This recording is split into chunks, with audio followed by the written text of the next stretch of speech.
The building opened in February of this year, so we've been about 7 or 8 months now into our new place.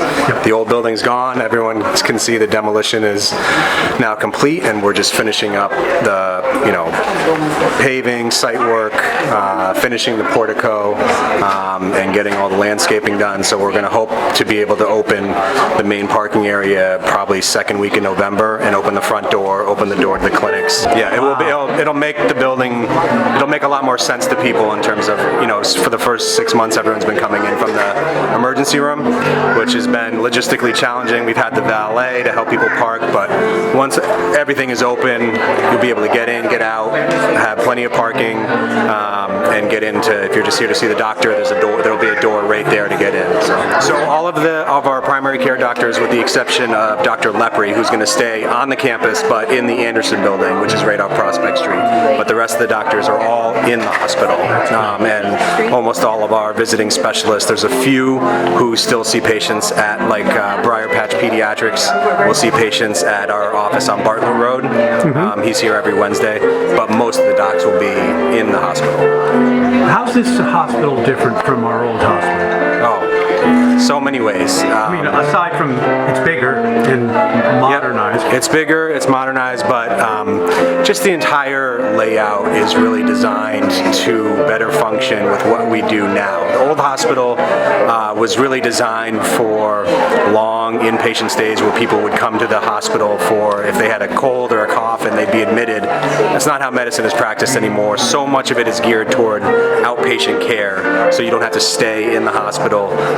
And that's really how this building was designed, putting our 24/7 departments together, so the inpatient floor and the ER are both co-located. We can flex our staff, flex our resources better, and then co-locating all of our doctors' offices together, which has definitely been an adjustment for us as a hospital, for patients, but in the end we think this is going to give people more access to our providers. So if we just started doing longer hours, so you can get in and see someone early in the morning, starting at 7:20, later in the day until 6 o'clock.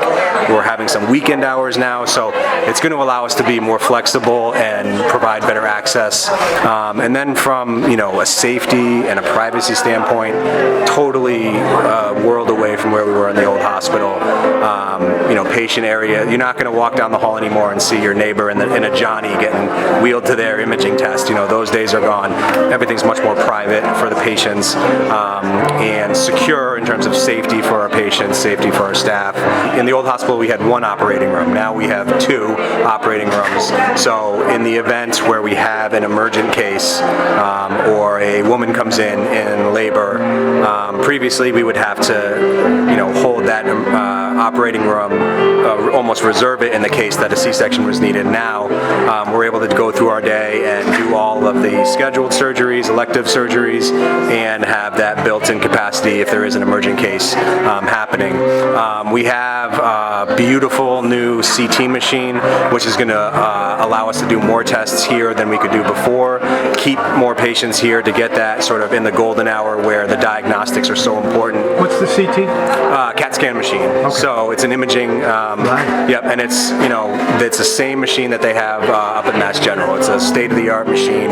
Other small things like we have more room for lab equipment, so we have an analyzer that allows us to do on-site Lyme disease testing. So that previously that would be something that we sent off, and there would be a delay in finding out the results. Now we have it here, get those results much more quickly.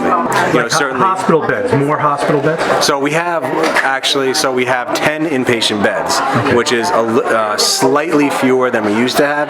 But again, that's reflective of the fact that so much care is delivered on an outpatient basis now. But we have that capacity, and we felt like based on our census of how many people we have in the hospital over the course of a year, we think we hit that number right, because you're not going to build a church for Easter Sunday. You're going to try to get that sweet spot where it's not too small but not too big, and we think we've accomplished that in terms of the number of beds that we have. And so total beds, including inpatient and labor and delivery, we have 15. So those are our licensed beds, but we have greater capacity, as I said, for things like surgery, infusion, chemotherapy, outpatient care.